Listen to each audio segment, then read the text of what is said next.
라고 생각을 합니다. 저는 사실 여기 보이겠지만 저는 전공자도 아니에요. 저는 예비교 출신이거든요. 그래서 이 난이도를 어떻게 설정을 할지를 사실 고민을 많이 했습니다.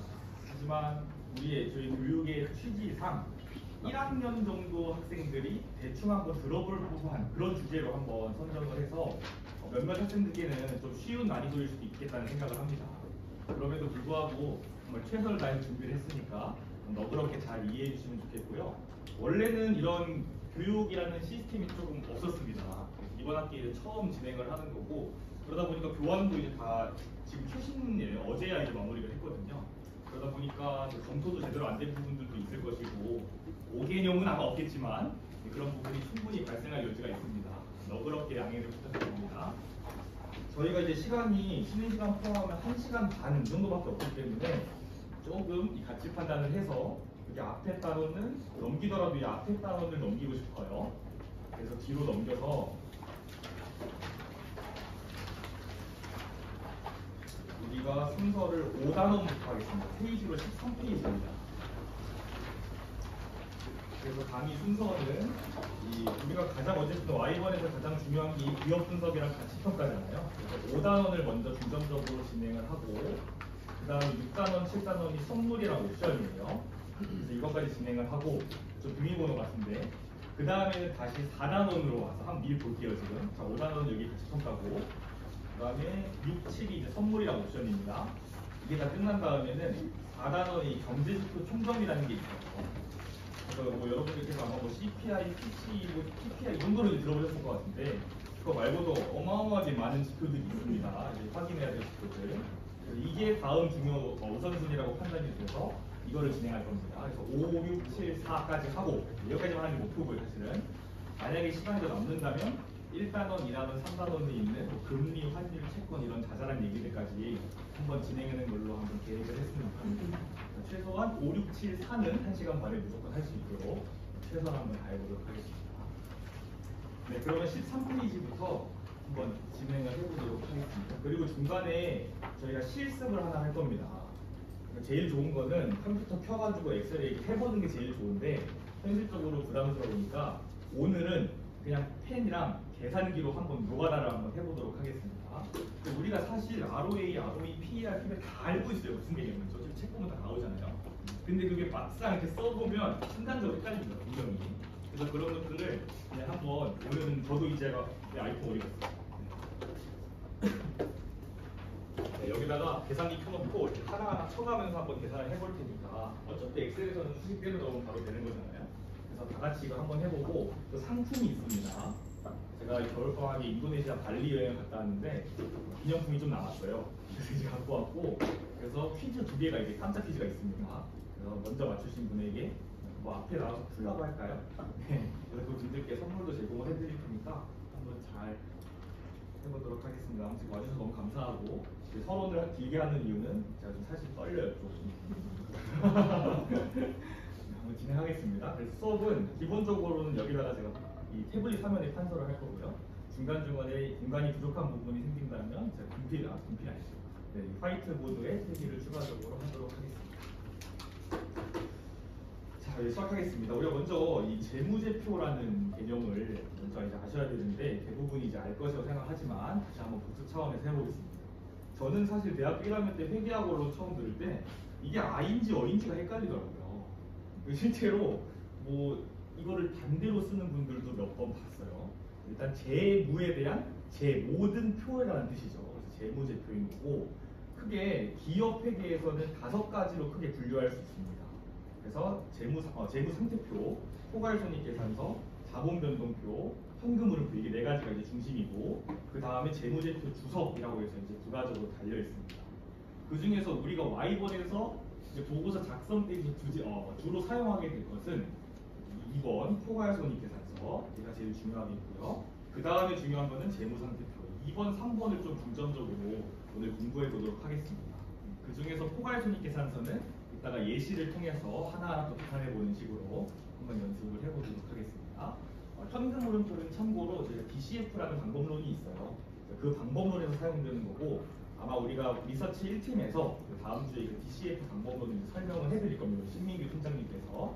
그때 좀 자세하게 하는 걸로 하고 오늘은 DCF는 이제 원리만 설명해 드리고 구체적인 계산을 생략을 하겠습니다. 이렇게 네 가지를 이제 볼 수 있다라고 먼저 기억을 해주시고요. 자, 그다음에 두 번째 보겠습니다. 자, 우리가 리서치 보고서를 작성을 한다. 그럼 뭘 알아야 작성을 할 거잖아요. 그럼 어떠한 곳에서 이 정보를 갖고 오냐라고 생각해 봤을 때 가장 중요한 게 이 기업 공시가 되고 잘 보이나요, 혹시? 좀만 더 할까요? 네, 좋습니다. 네. 그래서 정의는 이제 한자도 좀 멋있어 보이라고 한자 썼어요. 그래서 일정한 범위 이해관계인 또는 일반인, 뭐 아마도 투자자 정도가 되겠죠. 근데 뭐 꼭 투자자만 볼 수 있는 건 아니고 일반인들도 다 볼 수 있습니다. 그래서 이게 기업 공시인데 크게 두 가지로 나눌 수 있습니다. 이거 왜 여기만 빨간색으로 되는 거야? 그래서 발행시장 공시가 있고 유통시장 공시가 있어요. 자, 우리가 발행시장이란 말은 여기 한번 붙여볼게요. 증권의 발행이니까 우리가 흔히 이거를 기업 공개라고 해요. 맨 처음에 IPO 많이 들어보셨을 거예요. 그 다음에 뭐 기업 공개 말고도 추가적으로 뭐 어떤 증자를 한다던가 아니면 뭐 회사채를 발행한다던가 이럴 때도 마찬가지로 발행시장 공시를 통해야 되고요. 선배님들께서는 이 중에서 이 IPO 할 때 이 증권 신고서라는 게 있거든요. 그래서 여기에 이 대부분의 이거 애널리스트나 뭐 그런 분들께서 이 가치 평가를 해놓은 것들이 상세하게 적혀 있습니다. 그래서 이 증권 신고서도 한 번씩 다 뜯어서 읽어보는 것을 추천을 드리고요. 자, 그 다음에 이제 직접적으로 저희가 보고서 작성해서 이제 봐야 될 거는 유통시장 공시 중에서 정기 공시가 되겠습니다. 자, 얘는 제가 판서를 좀 하면서 가겠습니다. 약간 열어놨죠? 어디 갔어? 이거 어디 갔어? 아까 다 열어놨는데 학원에서 맨날 얘기해요. 자, 우리가 정기 공시라고 하면 이게 잘 보이나요? 제가 등록된 게 잘 붙습니다. 정기 공시는 이제 연 4회가 되겠고요. 자, 이거를 이제 각각 분류를 하셔야 되는데, 자, 우리가 분기라는 말을 쓰죠. 그러니까 1월부터 3월은 이제 1분기인데 이걸 쿼터라고 해서 보통 1Q라고 쓰죠. 1Q. 이런 말들 아마 보고서에서 봤을 겁니다. 그러면 2023년 1분기는 어떻게 쓰죠? 231Q 뭐 이런 식으로 보통 쓰나요? 아마 증권사에서 이렇게 보고서를 발행할 것이고, 그럼 한번 다 써볼게요. 그 다음에는 232Q가 될 것이고, 이게 그 다음에 233Q가 될 것이고요. 234Q 이렇게 해서 많이 긴장했어요. 234Q 이렇게 하면 이제 1년이 되겠죠, 그렇죠? 천천히 잘 써보면 여기 4월부터 6월이 되겠고요, 7월부터 9월이 되고, 10월부터 12월 이렇게 될 것 같습니다. 그럼 정기 공시가 총 이제 4번 나오는데 여기 보시면 뭐 사업 보고서라는 말도 있고 반기 보고서라는 말도 있고 분기 보고서라는 말도 있어요. 그럼 각각 이게 어떻게 해석되냐? 자, 우리가 1월 달에서 3월 1분기는 이때는 분기 보고서가 나오게 되고요. 자, 그 다음에 7월 달에서 9월 달도 분기 보고서. 그 다음에 이 4월에서 6월에 대한 이 실적 정보는 우리가 이제 반기 보고서에서 확인할 수 있습니다. 이게 말이 살짝 다르기 때문에. 자, 그 다음에 마지막 4분기 거는 우리가 사업 보고서에서 결론적으로 확인할 수 있습니다. 자, 그 다음에 법에서 정한 대로 한번 말씀을 드리면 분기 보고서, 반기 보고서, 분기 보고서는 각 기간이 끝난 다음에 45일 이내에 공시를 해야 됩니다. 그러면 얘는 최소한 한 4월 15일 정도에 확인할 수 있겠죠. 얘는 한 7월 15일, 얘는 10월 15일. 근데 좀 다른 거는 여기까지는 이제 플러스 45일이지만 사업 보고서만 플러스 90일입니다. 그럼 저희가 12월 31일이 끝난 지 아직 90일이 안 됐잖아요. 그렇죠? 그래서 보통 아직 대부분의 기업이 2, 3년도 사업 보고서를 발행하지는 않았습니다. 몇몇 기업만 발행을 했고, 제가 좋아하는 TA항공이 이제 오늘 나왔어요. 자, 이렇게 먼저 이해를 해주시고, 그 다음에 결국은 이 정기 공시에 있는 데이터들을 우리가 이제 뽑아내야 되는데 얘네가 약간 짜치게 해놨어요. 한번 설명을 해드리면 이 1분기에 있는 분기 보고서에는 1월, 3월의 데이터가 들어있습니다. 분기 보고서에서는 1월, 3월의 데이터가 들어있어요. 그 다음에 이 반기 보고서에는 1월부터 6월의 데이터가 들어있어요. 근데 우리는 각 분기의 단기 순위나 이런 것들이 필요하단 말이죠. 그러면 얘를 편의상 A라고 하고 얘를 B라고 한번 해볼게요. 그러면 1분기의 데이터는 그냥 가져오면 되죠, 이렇게. 근데 2분기의 데이터는 어떻게 가져와야 돼? 엑셀에 수식을 걸어야 돼. 어떻게 걸어야 되는 거예요? B-A 이렇게 걸어야 될까요? 이런 것들이 순간적으로 헷갈릴 수 있습니다. 자, 3분기는 그대로 주는 회사도 있고 아니면 여기까지 부적으로 주는 회사도 있는데 대부분 같은 경우는 이 3분기는 따로 줍니다. 얘를 그냥 C라고 하면 얘도 그냥 C가 되겠네요. 얘는 7월부터 9월이 되겠고요. 그 다음에 사업 보고서는 얘는 연간 실적이에요. 연간 실적. 그러니까 어떻게 들어있겠어요? 1월부터 12월이 다 들어있습니다. 그러면 얘를 계산하기 위해서 D라고 하면 4분기만 빼려면 D-1, 2, 3 이렇게 하면 수식을 걸어주시면 이 4분기 데이터만 따로 뽑을 수가 있습니다. 물론 네이버에 들어가면 대충 기본적인 정보는 분기별로 알아서 해줘요. 근데 우리가 연습 삼아서 이 추출하는 것도 해봐야 되니까 이따 같이 한번 해보겠습니다. 자, 먼저 이렇게 이해해 주시고요. 자, 그 다음에 수시공시랑 주요사항 보고서는 또 이번에 태형건설 같은 사건들 있잖아요. 네, 그런 사건들 나왔을 때 이제 특별하게 공시를 하는 거고요. 아니면 뭐 주식 어떤 대주주가 뭐 5% 이상 팔았다 이럴 때 보통 공시를 하게 돼요. 지분 이해관계인의 변동 이런 식으로 말을 하고요. 자, 그 다음에 이제 우리가 이 다트라는 시스템, 이 전자공시 시스템인데 기업은 이제 다트에도 공시를 하고 은행인가 뭐 어디에도 하나를 올려요. 근데 그걸 이거 볼 수가 없고요. 우리는 이제 다트에서 이제 보게 됩니다. 그래서 여기 있는 링크를 타고 가보시면 이런 화면이 나와요. 네. 이 히터 어떻게 써요? 이거? 너무 더워. 네, 꺼주세요, 회장님. 네, 그래서 여기서 삼양식품을 쳐봤는데 그냥. 네. 그래서 여기 공시 통합 검색에 삼양식품을 치면 이런 화면이 나오게 되고 여기에 뭐 굳이 그냥 가서 쳐보면 되는데 이 정기공시 항목별 검사가 나오죠. 그래서 해보면 각 분기, 반기 사업 보고서가 이렇게 나오게 됩니다. 그래서 우리가 중점적으로 봐야 될 거는 물론 이거 여기서 PDF로 다운받을 수도 있어요. 이거 누르면 다운받을 수 있어요, PDF로. 근데 PDF로 다운받는 것보다는 그냥 PC에서 보는 거를 추천드립니다. 왜냐하면 이제 PC에서 보면 이렇게 항목이 다 정해져 있어요. 유나 여기 비밀번호 뭐죠? 네. 그래서 여기다 알려주세요, 비밀번호.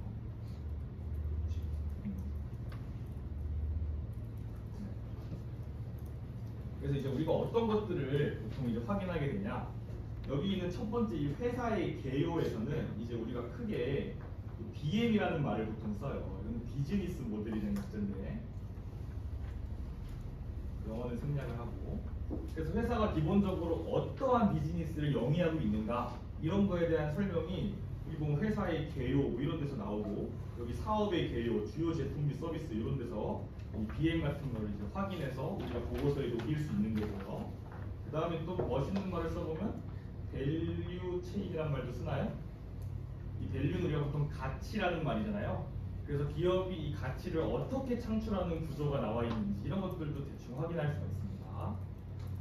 자, 그 다음에 또 이제 보셔야 될 게 여기 두 번째 네모에서 또 제가 잘 보는 거는 요 놈이랑 요 놈을 잘 보시면요.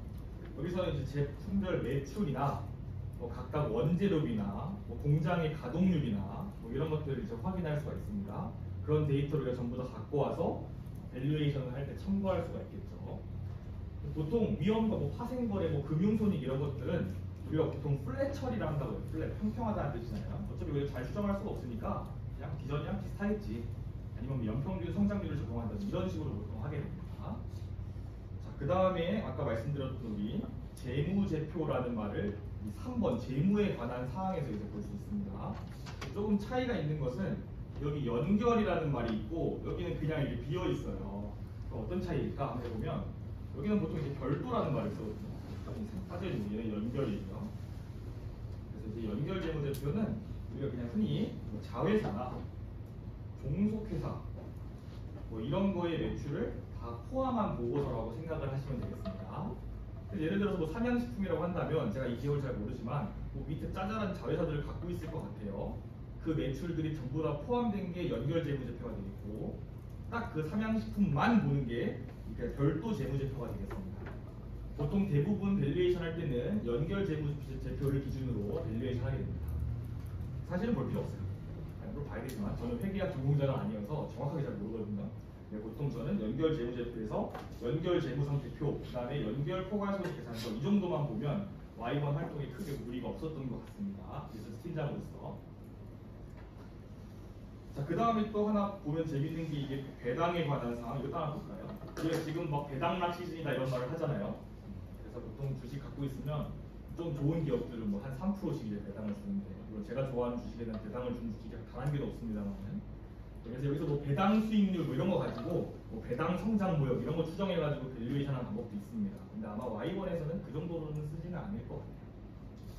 네, 다음 페이지 가겠습니다. 자, 그다음 우리가 이제 IR이라는 말을 또 보게 됩니다. 그래서 우리가 방금 봤던 공시는 이게 뭐라고 할까요? 뭐 법적으로 꼭 아마 해야 되는 걸 거예요. 투자 공부하신 분들 아시겠지만 이권 투자 뭐좀 규정 있잖아요. 거기에 아마 적혀 있을 거예요. 근데 이 IR은 조금 달라요. 이 IR은 인베스터 릴레이션스의 약자가 되겠습니다. 그래서 보통 우리가 IR 자료, IR 팀 뭐 이런 식으로 이제 부르게 되는데 일종의 홍보물입니다. 홍보물. 우리 회사에 잘하고 있으니까 실적도 보여주고 옛날보다 어떻게 발전하고 있으니까 주식을 좀 사달라. 약간 이런 홍보물이라고 보시면 되겠고요. 그래서 정의는 뭐 기업이 투자자 또는 이해관계자를 위해서 뭐 경영 상황 등에 대한 정보를 제공하는 활동 또는 문서가 적혀 있지만 실제로는 이 기업 홈페이지에 가면 좀 맨 밑에를 가보면 뭐 IR이라고 써놓은 데도 있고 뭐 투자 정보라고 써놓은 데도 있고 그래서 여기를 이제 클릭을 하면 이런 페이지가 쫙 나와요. 그래서 여기서 아마 이 FY라는 뜻은 풀 이어의 뜻일 겁니다. 아마 2월 29일이니까 이제 전부 다 이제 발표가 됐겠죠. 근데 이거는 이 IR 자료는 우리가 보통 공시를 하려면 뭐 3일 회계법인 같은 데다가 다 이제 외주를 맡겨가지고 이제 확인도 받아야 되고 하잖아요. IR은 그런 건 아니에요. 그래서 IR 자료를 보시면 뭐 다를 수 있다 이런 말도 적혀 있어요. 홍보물이기 때문에. 그래서 여기를 이제 눌러보면 사업 보고서에는 없었던, 그러니까 이 정기 공시의 보고서에서는 없었던 내용들이 좀 들어있는 경우가 있어요. 이제 예를 들어서 우리 티웨이항공 같은 경우는 우리는 각 노선별 밸류에이션 하고 싶었어요. 뭐 일본 노선이 어떻게 되고 동남아가 어떻게 되고 그건 사업 보고서에 없었습니다. 근데 IR 자료에는 들어있었어요. 이런 식으로 두 개를 교차 검증해 주시는 게 좋겠습니다. 자, 그 다음에 세 번째로는 우리가 이제 우리가 이 공부를 하다 보면 분명히 궁금증이 생기고 이 사업 보고서나 IR에서 충분히 담아내지 못하는 것도 있을 수 있습니다. 가장 좋은 거는 담당자 컨택하는 거예요. 그러니까 어떻게 하냐? 이 네이버의 종목 분석을 보시면 이 기업 개요를 누르시면 여기 주식 단어 이게 IR 부서예요. 그래서 여기에다가 전화를 때리시면 어떠한 일정한 질문들을 할 수 있는 기회를 부여받을 수도 있습니다. 근데 대부분의 이제 IR 팀에서는 우리 같은 대학생 질문 그렇게 받고 싶지 않아 하죠. 네. 그렇기도 하고 이건 지금 삼성전자니까 지금 번호가 있는데 제가 좋아하는 이 티웨이 이거는 없어요. 여기 전화하면 뭐 어떻게 되냐면 국제선 예약은 1번, 국내선 예약은 2번 이렇게 말해요. 되게 좀 어렵습니다. 그래서 뭐 이메일이나 이런 거를 찾아서 컨택하는 방법도 있고 가장 좋은 거는 내부자가 있으면 직접 이렇게 컨택을 하고 저희가 이걸 동아리에서 동북제약을 갔다 왔죠. 이제 내부자를 통해서 뭐 그런 방법도 있지만 우리 대학생이니까 가장 좋은 거는 여기 있어요. 어떤 그냥 방법이든 끈질기게 해보죠. 저는 고객센터 전화해서 30분 동안 기다린 다음에 그 예약 담당자한테 전화해가지고 나 이거 대학생 뭐 동아리 뭔데 좀 연락을 하고 싶다 뭐 이런 식으로 얘기를 했고 심지어는 티웨이항공 인스타 담당자한테 DM을 보냈어요. 보고서를 보여주면서 추가로 질문하고 싶다. 그랬더니 결과가 좋았거든요. 참고로 저희가 이제 이 티웨이항공 재무팀이랑 미팅을 잡아놨어요. 그래서 전화는 했고 기업 탐방이라고 해서 가서 회사 좀 구경하는 그런 시간이 이제 있을 겁니다. 지금 너무 바빠가지고 추진을 못하고 있는데 그때 궁금하신 분은 지원하시면 아마 누구면 못 데려가요. 4~5명밖에 못 갑니다. 가서 한번 구경하시면 되겠습니다. 자, 이렇게 정보 얻을 수 있고요. 자, 네 번째 이제 본론으로 들어가서 이 밸류에이션이라는 게 어떤 건지를 좀 설명을 드리겠습니다. 근데 말이 되게 어려운데 그냥 가치평가예요. 가치평가. 그래서 이 주식을 어떻게 가치평가할 것인가 왜 해야 되냐? 우리가 이 주식 같은 경우는 이게 예를 들어 삼성전자 5만 원이에요. 이게 비싼지 싼지를 알 수가 없어요. 왜냐하면 결국 기본적으로 이 시장 참여자들의 이 수요와 공급에 따라서 결정되는 거기 때문에 뭐 절대적으로 이게 얼마의 가치가 있냐 이게 이제 불가능하죠. 또한 이제 항상 주가랑 기업의 본질적인 가치가 일치한다고 볼 수가 없습니다. 왜냐면 우리는 심리라는 게 있잖아요. 다 같이 무서워가지고 막 팔고 이러잖아요. 그럼 이걸 어떻게 가치평가를 할 것이냐? 근데 상당히 어렵습니다. 기본적으로는 당장의 걸 하는 게 아니라 미래의 걸 기반으로 가치평가를 하는 거죠. 그래서 이 미래의 기업이 얼마나 성장하고 어떻게 이 업황이 좋아질 것이고 어떻게 성장할 것이냐 이런 것들을 정확히 추정할 수 없기 때문에 상당히 좀 어려운 작업이고 어떻게 보면 정답이 없다고 할 수 있겠습니다. 정답은 절대 없어요. 우리 주관적으로 하는 겁니다. 그래서 크게 이제 방법은 절대 가치평가법이 있고 상대 가치평가법 이렇게 두 가지로 나눠지고 가장 이제 제일 쉬운 거는 보통 이 PER, PBR로 보통 합니다. 그 다음에 조금 난이도가 높아지는 건 이제 EBAB다. 제가 자세히 설명드리겠습니다. 그 다음에 절대가치평가법에서는 DCF 모델, 다음 주에 리서치 1팀에서 발표하게 돼. 네, 이런 식으로 좀 정리할 수 있고, 이거 말고도 다양한 방법론들이 있습니다. 그래서 이 절대가치평가법이랑 이 상대가치평가법을 한번 이해를 한번 해봅시다. 우리가 예를 들어서 여기 예술관의 아메리카노 얼마인가요? 좀 올랐죠. 리뉴얼 하면서 2,500원인가요? 그렇다 칩시다. 그러면 절대가치평가법이 이런 거예요. 아메리카노 한 잔에 2,500원이다. 이게 비싸냐 싸냐 이걸 결정해야 될 거 아닙니까? 비싸면 안 먹을 거고 좀 싼 거 같아 하면 먹어야 되겠죠. 주식도 마찬가지잖아요. 좀 싸 보인다 그럼 사는 거고 비싸 보인다 하면 안 사면 되잖아요. 아니면 팔아버리면 되고. 그럼 그 감각적인 직관으로 할 거냐 그렇게 하는 게 아니고 절대가치평가는 이런 거예요. 예를 들어서 커피 한 잔에 이게 뭐 원가가 뭐 100원이고 이거는 50원이고 하니까 대충 가치가 한 500원 정도 할 것 같아. 이게 절대가치평가법이죠. 그래서 절대가치평가법은 그 실제 가격 액수가 정확히 나오게 됩니다. 밸류에이션 하게 되면. 근데 상대가치평가법은 그게 아니라 상대방이랑 비교해보게. 그래서 예를 들어서 예술관 커피 2,500원이야. 내가 커피는 1,500원이던데 좀 비싼 거 아닌가? 스타벅스는 4,300원이던데 그러니까 이런 식으로 하는 게 상대가치평가법이죠. 그래서 상대가치법에서는 이 가치가 얼마다라고 정확하게 내기보다는 이 멀티플이라는 걸 사용하게 되거든요. 한국어로 번역하면 배수가 되겠습니다. 배수가 되겠습니다. 배수. 그 다음에 우리가 또 들어가야 되는 게 이 피어 그룹이죠. 그래서 유사 기업. 메가커피 또 비슷한 것도 뭐가 메가커피는 상장사는 아닙니다. 컴포즈 이런 것도 있을 것이고. 최대한 우리 기업이랑 비슷한 비즈니스 모델이나 사업의 규모나 이런 것들의 회사를 찾아서 쟤네팀은 지금 PER을 6배 받고 있는데 우리는 4배밖에 못 받는다. 우리가 좀 저평가되어 있는 거 아니냐. 그러면 PER을 뭐 똑같이 메가커피가 컴포즈 정도 받는다면 지금의 몇 배가 올라야 되느냐. 이런 식으로 평가하는 게 상대가치평가법이 되겠습니다. 그래서 우리가 보통 PER이 뭐 6배, PBR이 0.3배 이런 식으로 보통 이야기를 하게 되고 그래서 여기는 PER, PBR, EBA에서 전부 다 몇 배 이런 식으로 이제 읽게 됩니다.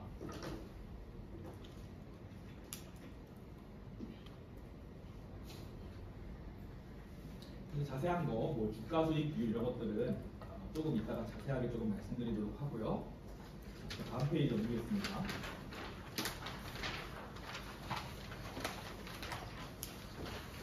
저희 방학 때 서원이랑 한 거예요. 서원이죠? 네. 우리 잘 못할 때 그냥 맨 땅에다가 헤딩하는 식으로 이렇게 한번 해본 거를 갖고 왔는데 분기별로 하기 귀찮아서 그냥 연간으로 틈쳤어요. 원래대로라면 이렇게 1기, 2기, 3기 다 나눠가지고 이제 해야겠지만 조금 귀찮아서 이렇게 했고 사업보고서 기준은 아까 보여드렸지만 기업에 대한 공시 3번에서 두 번째 연결재무제표 거기 두 번째가 포괄순위 계산서일 겁니다. 거기서 이제 확인할 수 있고 사업보고서 기준으로 이제 연간으로만 이제 갖고 온 겁니다. 그래서 이게 어떻게 구성되는지 한번 볼게요. 자, 가장 기본적인 것은 여기 있는 매출액이 되겠습니다. 한 번씩 이거를 가면서 볼게요.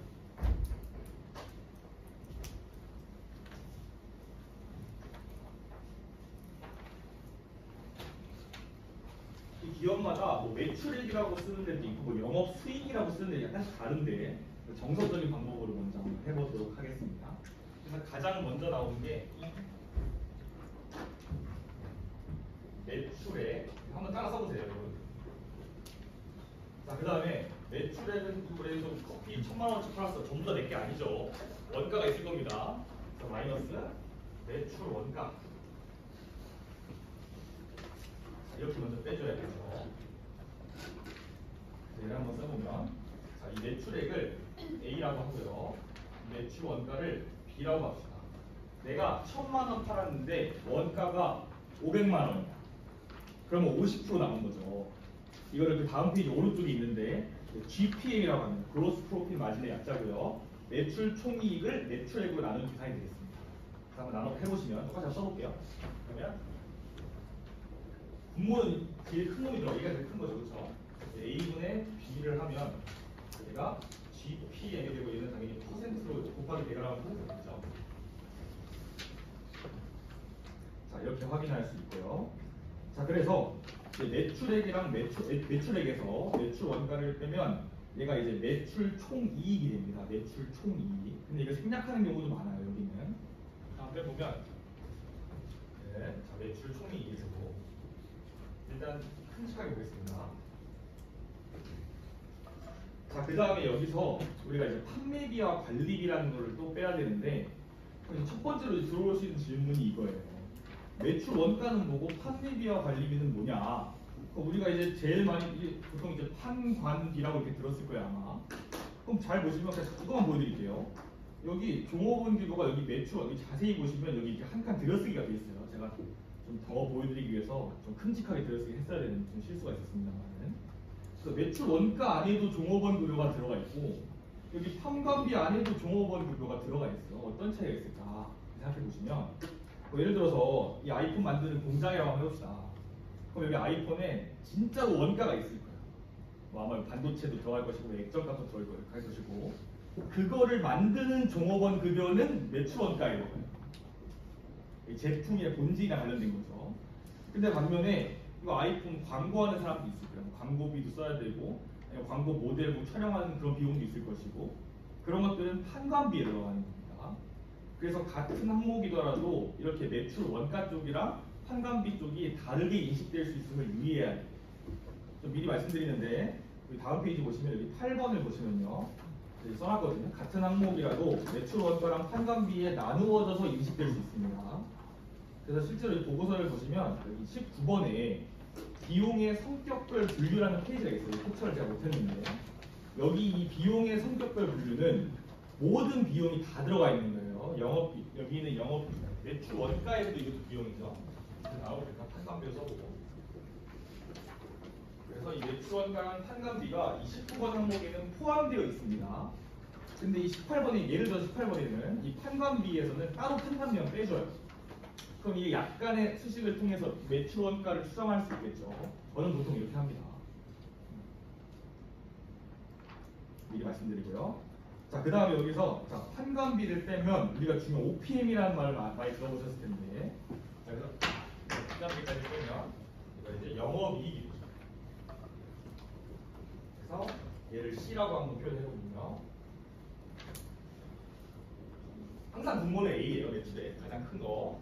A분의 C 이렇게 해주시면 얘가 OPM 퍼센트 되는 영업이익률이라고 합니다.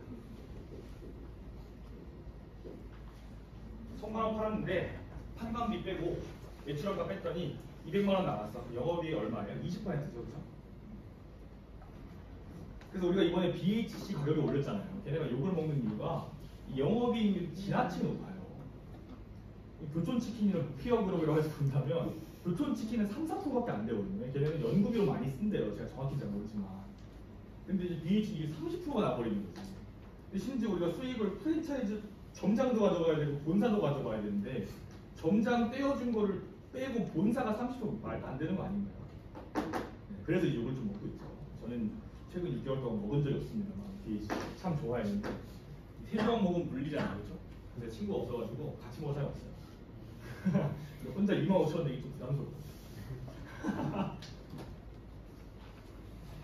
자, 그 다음에 이제 두 개를 빼야 되는데 첫 번째는 영업의 손익이라고 하는데 보통은 이제 비용으로 될 거예요. 보통은. 근데 굳이 이제 손익이라고 쓴 이유는 손익은 이게 손해랑 이익이 합작가요 아마. 보통 P and L 이렇게 씁니다. Profit and Loss 이렇게 쓰거든요. 근데 왜 이제 P&L 왜 손익이 안에 있냐고 한다면 보통 이제 뭐 항공사를 또 예시로 말씀을 드리면 이게 원유 가격이 갑자기 올라버리면 이게 운항이 안 되잖아요. 그렇기 때문에 파생 상품을 통해서 어느 정도 해칭을 해온단 말이죠. 그래서 뭐 실제로 여기 매출 뭐 항공유가 올라가지고 여기 매출 원가에서는 좀 반영이 많이 될 수 있지만 파생과 이거 쇼친다고 하나요? 롱친다고 하나요? 그러면 이따 말씀드리겠지만 그런 거래를 통해서 이 파생 상품 이익을 얻을 수 있습니다. 근데 이것도 마찬가지로 저희가 적극적으로 추정하기는 어려워요. 그래서 보통 이제 플랫 처리를 합니다. 그래서 여기 영업이익에서 영업의 손익을 빼면 또는 더하면 EBT가 나오죠. 많이 들어보셨을 텐데 일단 좀 생략을 하고요. 그래서 법인세 비용까지 빼게 되면 당기순이익이 나오죠. 이게 이제 우리가 PER 쓸 때 계산하는 그 용어가 되겠습니다. 일단은 EBIT는 무시하고 한 번 더 빼볼게요. 그래서 여기 영업이익에서 영업의 비용이라고 하겠습니다. 편의상. 그 다음에 법인세. 자, 이렇게까지 빼면 이제 우리가 단기순이익이거든요. 그래서 얘를 D라고 해보시면요. 그러니까 일반적으로는 이 퍼센트 값이 점점 더 떨어지지 않을까요? 아마도 그럴 것 같아요.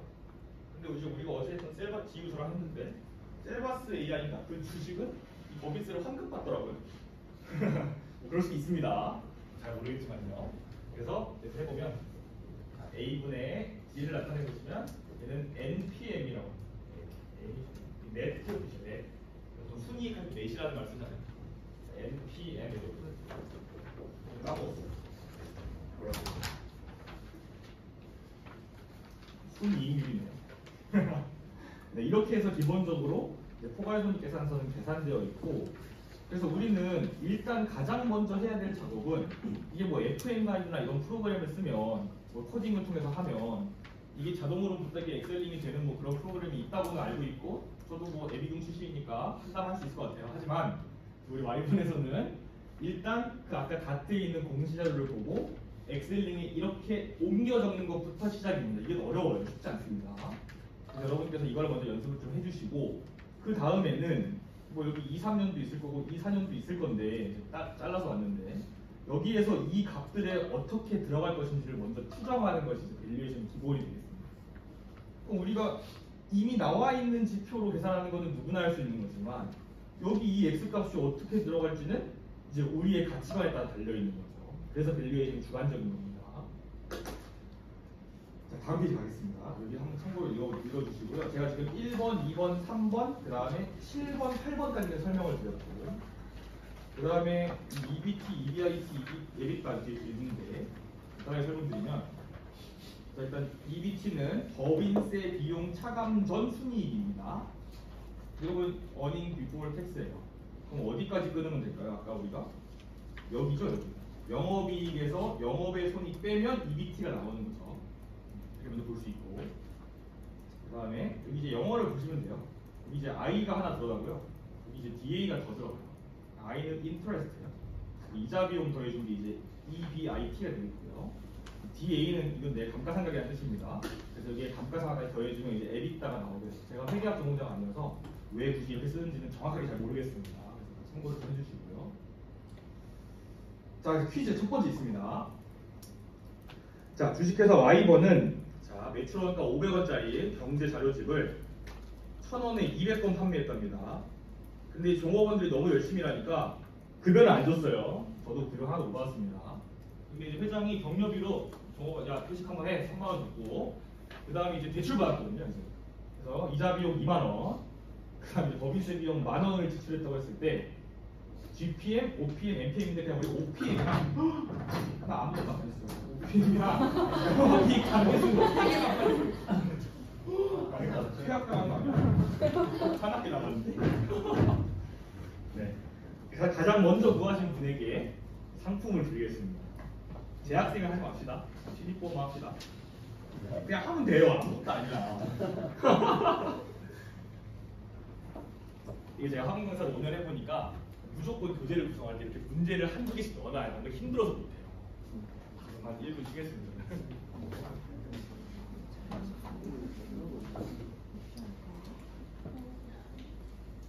들을만 하나요? 네. 들을만해요? 나름 재밌죠? 아무것도 안 하고 있어요. 별거 없어요.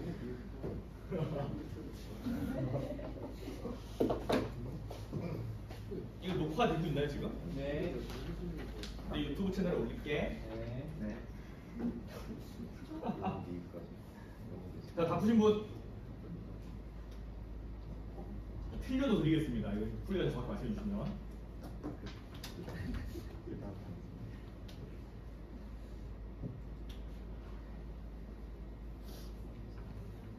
우리 8분이니까 우리 30분까지 하고 잠깐 쉽시다.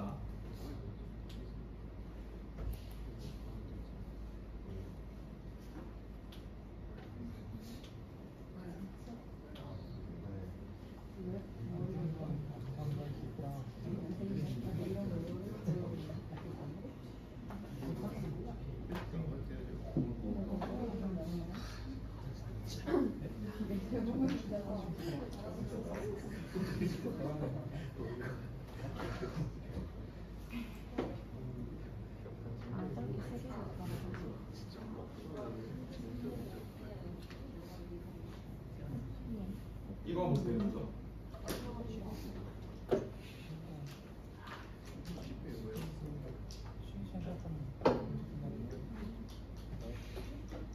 네, 우리 회장님 푸셨나요? 아니요, 저는 잘 모르겠는데. 네. 아, 저 혹시 그 예. GPM 네. 그 A 마이너스 B 이런 거를 A 마이너스 B라고. 아, 그치. 아, 미안해. 여기에 이게 들어가 있지. 야. 이렇게 오해를 있을 수 있어요. 그쵸. 나머지는 다 이익인데 비용이 들어가 있으니까. 네, 그렇네요. 수정해 주시면 좋겠습니다. 야매로 하는 거기 때문에 어쩔 수 없어요. 훌륭합니다. 네. 아, 빨리 그거 해주세요. 빨리 용기 있는 한 명.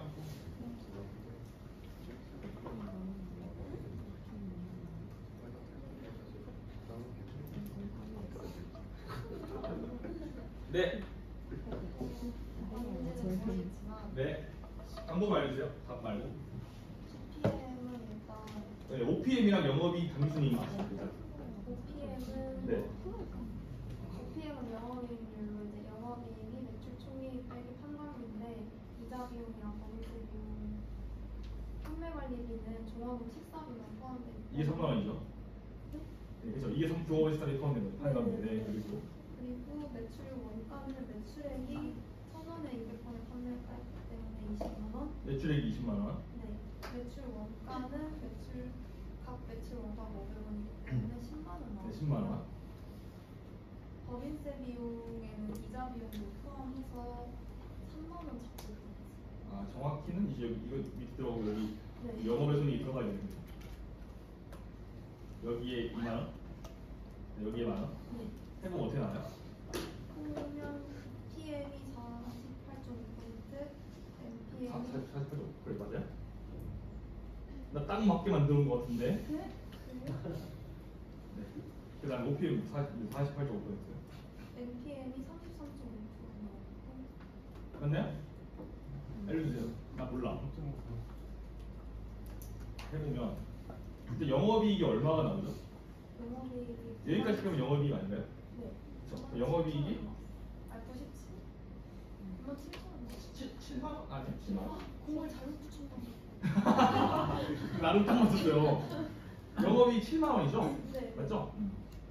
네, 단기순이익은 이거 3만 원 더 빼면 4만 원인가요? 7만 원에서 3만 원 더 빼면? 그러면 여기다가 하는 거니까 그럼 이 20만 원에다가 7만 이게 OPM이겠네요, 그렇죠? 그다음에 20에다가 4만 원 하면 이게 단기순이익. 이게 얼마야? 35%인가요? 네. 얘는 잘 못해. 20%? 20%요. 네. 오케이. 알겠어. 박수 한번 치겠습니다.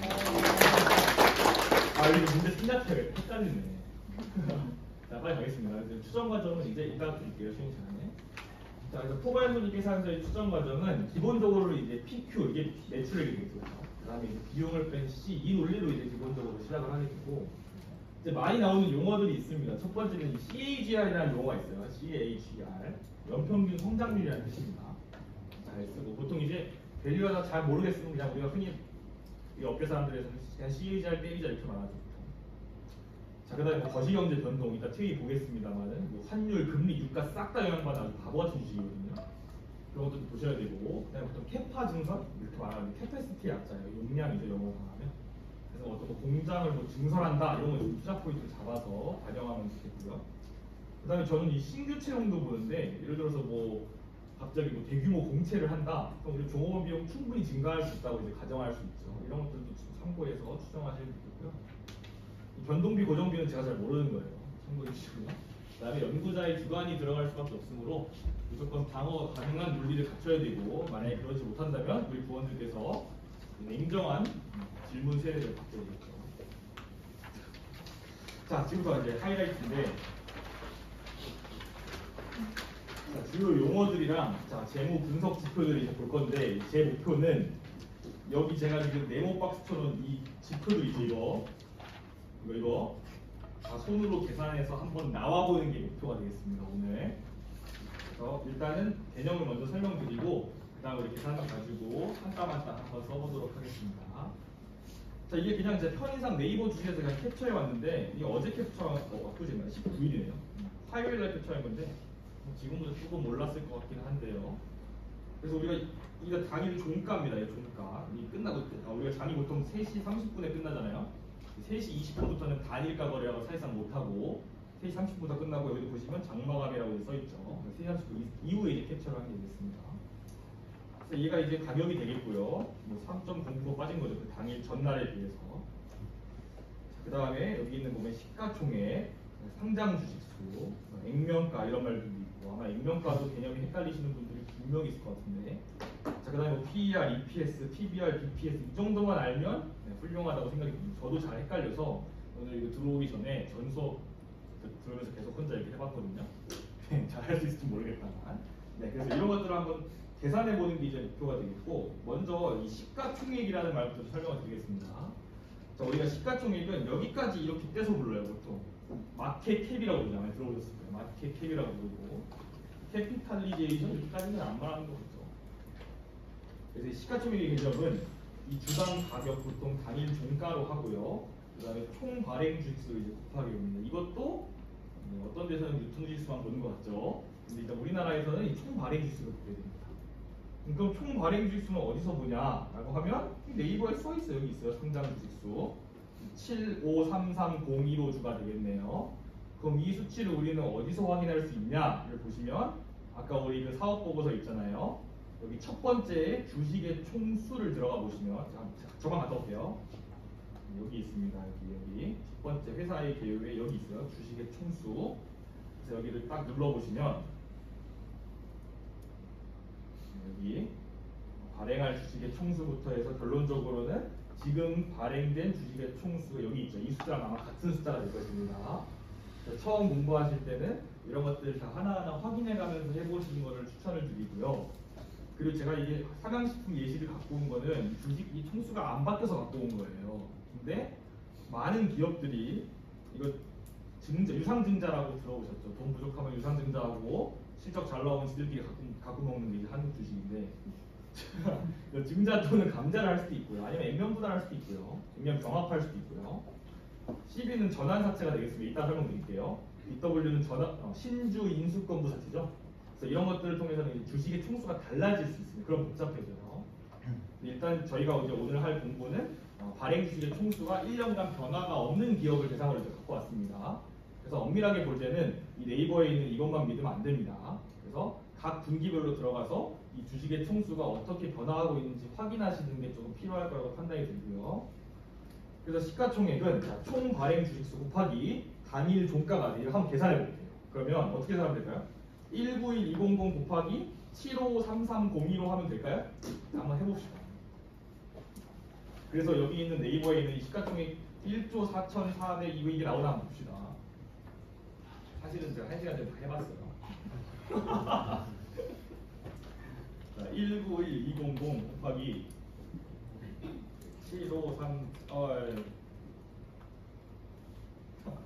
7533015 나오나요? 뒤에 뭐 2라고 나오는 거는 이건 소수점이에요. 소수점. 뒤로 간다는 뜻이에요. 1440까지 나오네요. 그렇죠? 그래서 아이폰 기준. 네. 이따가 엑셀로도 한번 보여드릴게요.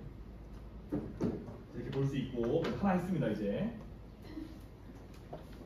자, 그 다음에 원래는 이것도 우리가 아까 보여드린 그 포괄손익 계산서에서 엑셀링을 해야 되지만 우리가 지금 그거 하기는 좀 어렵기 때문에 그냥 네이버에 있는 거 갖고 왔습니다. 여러분 하실 때는 뭐 네이버 보시는 거 좋지만 얘네들이 짜치게 최근 5개 분기밖에 안 보여줘요. 우리가 어차피 앞에 것도 해야 되거든요. 그래서 결국은 이제 앞으로 가려면 아까 보여드렸던 방법을 가야 됩니다. 일단은 우리가 편의상 자, 여기 네이버에 있는 거 이제 갖고 왔고요. 지금 저희가 봐야 되거든요. 일단은 다 필요 없고 여기 당기순이익만 보겠습니다. 얘를 보겠습니다. 사실은 이것도 이 지배기업 이걸로 봐야 되는데 원래 정석적으로는 맞죠, 민규님? 지배기업을 봐야 되죠. 일단은 그냥 위에 걸로 하겠습니다. 자, 그래서 우리가 공부해야 될 용어들이 이거 EPS, BPS 이런 말들을 이제 하나씩 이제 이해를 해야 되는데 저도 잘 몰라요. 헷갈리거든요. 그래서 제가 아주 쉽게 외울 수 있는 꿀팁을 갖고 왔습니다.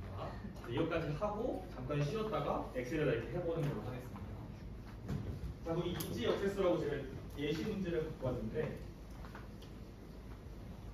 한번 읽어보면요. 자, 2023년에 주 이거 아니죠? 뭐야? 네, 전재영은 자본금 10억으로 주 Y번을 설립하고 그 자본금의 변동은 없다고 가정하겠습니다. 원래 그 말이 들어가야 돼요. 그래서 그냥 자본이 10억이라고 써주세요. 자본이 10억. 원래는 우리가 이익이익까지 해가지고 이제 자본으로 들어가겠잖아요. 근데 엄밀하게 따지면 그래서 일단 자본이 그냥 10억이라고 일단 가정하겠습니다. 변동 없습니다. 그래서 당해년도 당기순이익이 3억이고 시가총액이 18억일 때 자, ROE, PER, PBR을 구하시오. 첫 번째 문제가 있어요. 근데 이거 어차피 밑에 제가 공식 다 써놨기 때문에 그냥 할 수 있거든 사실. 그냥 보고도 그냥 정확히 이해 못하고. 근데 이렇게 하면 저도 잘 몰라요. 그래서 그냥 한번 이게 슈카월드가 알려준 방법인데 거기다가 제가 살짝 응용해서 알려드릴게요. 1차원적으로 알려줘서 하나 더 하겠습니다.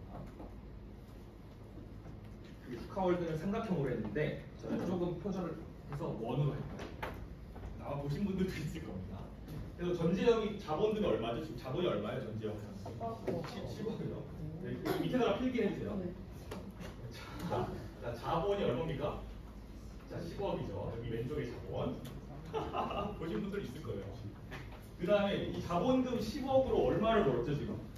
당기순이익이 3억. 10억을 넣어서 얼마 벌었어요? 잘했죠. 자, 이렇게 되죠? 그러면 넣은 자본 대비 당기순이익이 얼마냐? 이게 ROE입니다. 그거 해보면 자, ROE는 아마 리턴 오브 이퀄스 이런 뜻일 텐데 얘는 자본의 자본 총계라고 하는데 자, 당기순이익 이렇게 계산할 수 있고 얘는 몇이겠습니까? 0.3이 되겠네요. 그럼 이 ROE가 높다는 것은 무슨 말이에요? 투입된 자본 대비 고부가 가치의 사업을 하고 있는 거죠. 예를 들면 제가 하는 과외 자본금 차 한 대밖에 없어요. 네. 1,000만 원짜리 차 가지고 1년에 그래도 2, 3천만 원 버니까 거의 1이 넘어가는데. 자, 그 다음에 이제 우리가 시가총액이 남아있는데 이 시가총액을 지금 저 보면서 웃고 계시는 분들은 저 새끼 따나 이런 표정이죠 지금. 농담입니다. 자, 여기다가 시가총액 써주세요. 아니 이게 안 나와요. 시가총액 써주시고 시가총액을 아까 계산했습니다. 어떻게 계산했어요? 주식수 곱하기 당일 종가였죠, 그렇죠? 그걸 잘 기억해 주시고요. 자, 그러면 자, 여기 볼게요. 당기순이익이 3억인데 이 시가총액이라는 말은 시장에 있는 주식의 가치를 전부 다 더한 거잖아요, 그렇죠? 그러니까 1년에 3억 번 회사인데 시장에서는 얘를 얼마로 평가하고 있죠, 지금? 18억으로 평가하고 있네요. 그럼 지금 몇 배나 쳐주고 있는 거야? 6배 쳐주고 6배. 그러니까 이 회사의 6년 이익이 지금 시장에서 지금 평가하고 있는 그 가치가 되겠습니다. 그래서 얘가 PR이에요. 굳이 써보면 얘는 당기순이 서로 헷갈려서 이거를 그냥 당기순이 분의 시가총액이 되고 이게 멀티플이죠. 그럼 얘는 지금 몇입니까? 3분의 18이니까 6인가요? 그럼 얘는 배 이렇게 되겠죠. 6% 6이 아니라. 자, 그 다음에 또 자, 투입된 자본 대비 시장에서 인정되는 가치가 얼마냐? 이게 PBR입니다. 뉴스 보신 분들은 뭐 저 PBR 주들을 뭐 어떻게 하겠다 이게 지금 뭐 정부의 밸류업 정책이고 저희 면접 때도 꽤 많은 분들이 말씀해 주신 걸 기억을 하는데 그래서 이렇게 된 게 이제 PBR이 되고요. Price Book Value죠.